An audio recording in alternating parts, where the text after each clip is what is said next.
Well, one of our favorite pieces. I mean, come on, let's not lie. Like we love every segment, but Yeah. we have different places in our hearts for different segments, Yes. and we love to start off each show with the more lighthearted, fun, entertaining stuff before we get into some of the deep, more intentionally inspirational stuff. And we were talking as we were planning out this season, and I wanted to do some new segments. And a new one that we thought might be interesting is a segment where we talk about shows or movies that we think should exist Yeah. that don't currently. And we say, as we talk about them, you know what? I'd watch that. So here's our new segment.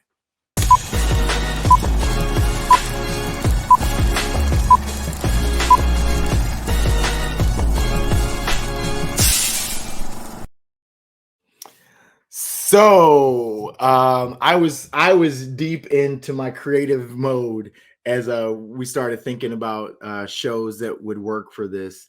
And the first thing that came to my mind was actually inspired from She-Hulk. Now, I'm gonna tell y'all, if you haven't watched She-Hulk, this is major spoiler alert.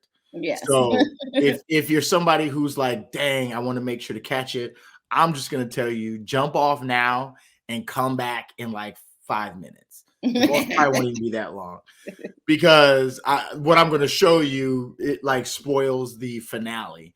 But this was something that inspired our talk here, and or this idea of this show I'm going to tell you about. So I'm going to show you this real quick. So she's going behind the scenes at Marvel. And here's the writers of the show.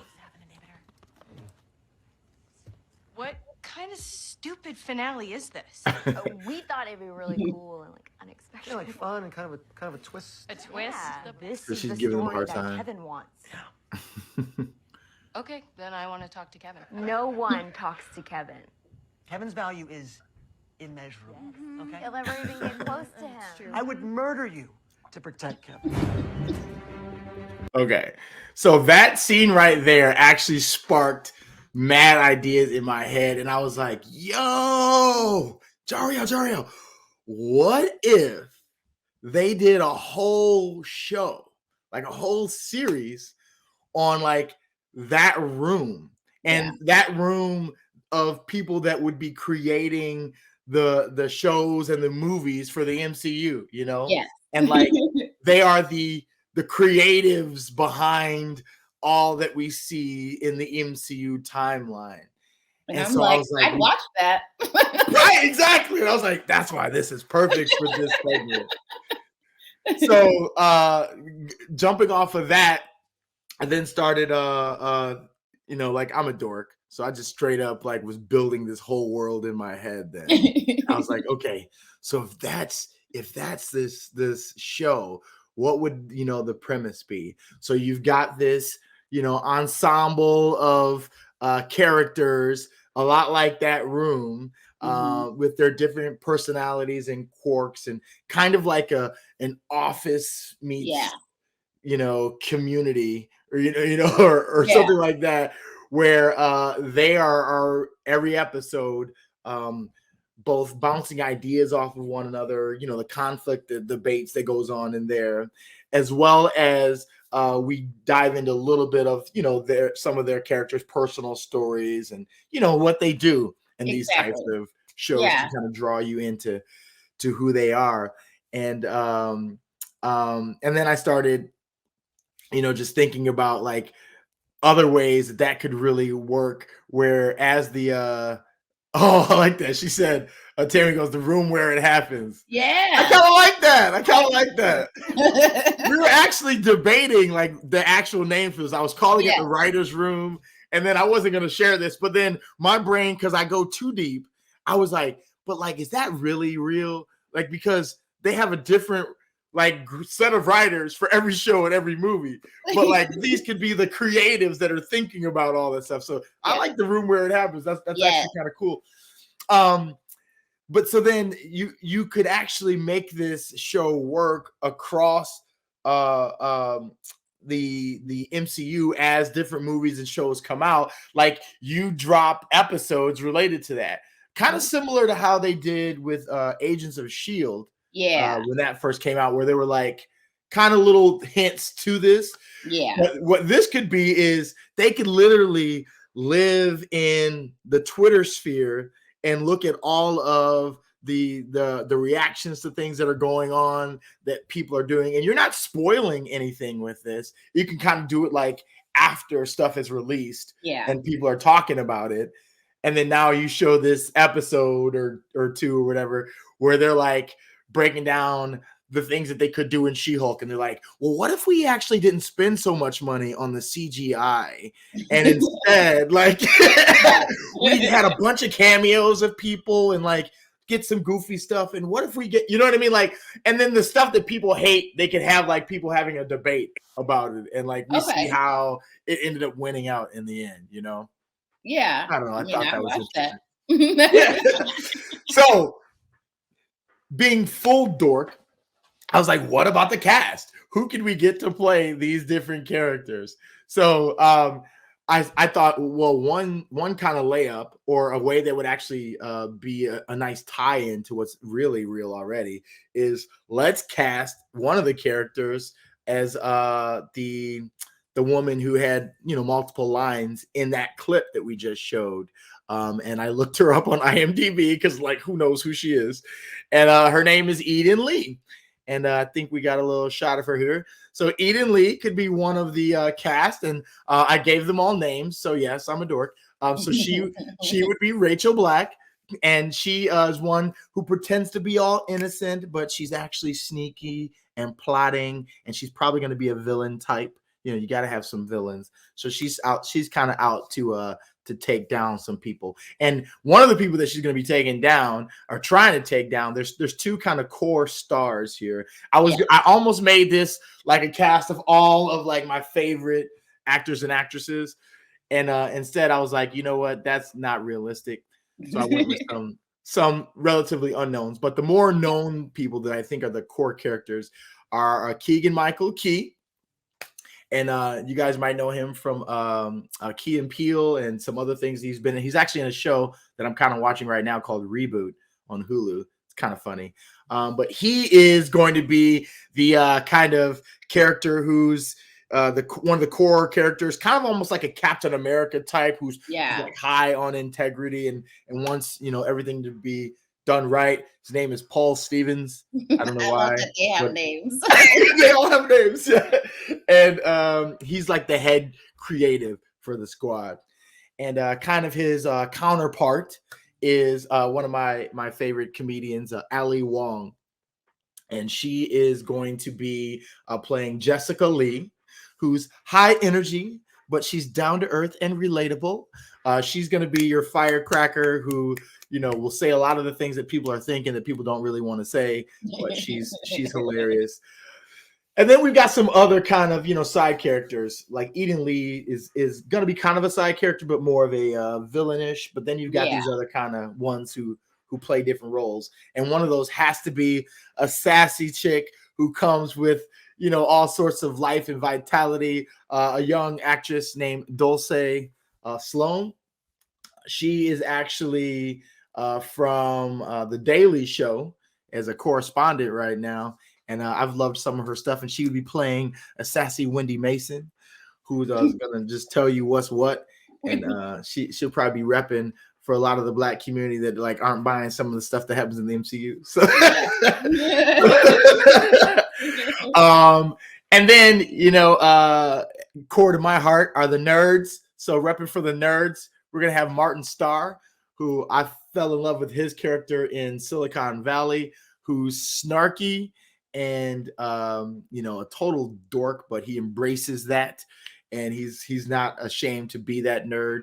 And he's going to be playing Carl Franks, who's going to, you know, I don't know. He's the guy who makes sure everything is comic book accurate for sure. Yeah. So, and he'll fight to the death, and he might not always win, but that's his goal. And then you're going to have another relatable character, another one of my favorite comedians, Taylor Tomlinson. She is hilarious, and she's gonna be a sweet and awkward, kind of like this sweet chick from Iowa who is just kind of funny and awkward, but embraces her awkward. And she'll be playing Becca Thomas. And to kind of round out this ensemble creative team, we'll have another comedian, Josh Johnson, who actually is playing himself. We're going to play it as though he actually has gotten a job as a writer on this show, and he's a comedian. So that makes sense. And he's actually really funny, but he's quirky and witty and kind of quiet, but I think it'll work great with this squad. And then the last piece I don't really consider part of the ensemble, is Rayne Wilson, who actually is from The Office. And he's going to be playing like this dorky number 2 to Kevin Feige. He's like his assistant who, is going to be there always like big time and basically playing like the Dwight Schrute character from The Office. He doesn't really have power, but acts like he does and is trying to come through and always say something, this and that. And he'll just have a random part from here and there, So Tammy, what she say? I like your part. Shaniqua Jenkins, girl from the hood with the charm Marcelino. You can look, you can be Dulce's like BFF, like when we get into her story, like you can be one of her homies who's like, girl, I don't know what you say, but that would be funny.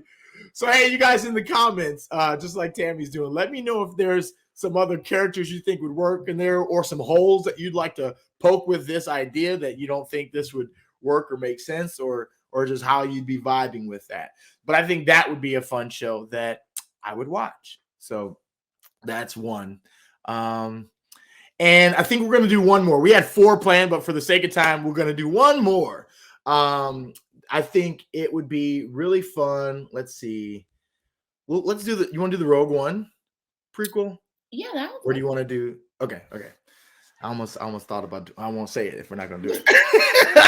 We can save that if we bring the episode or this back. Okay. So the idea came to me that it would be really cool in the same way that they did. Actually, you know what? No, this didn't come to me. I saw somebody say this online, and I was like, yes. So I'm not going to try to take credit for this. So right now they've got Andor going, and we already talked about that on our "What Are We Watching" segment, I think in episode 1 of this season. Yeah.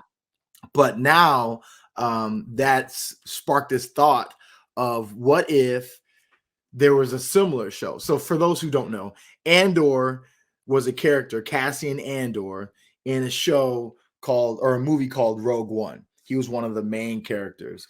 And spoiler alert, they die. So you can't tell a story about him after that.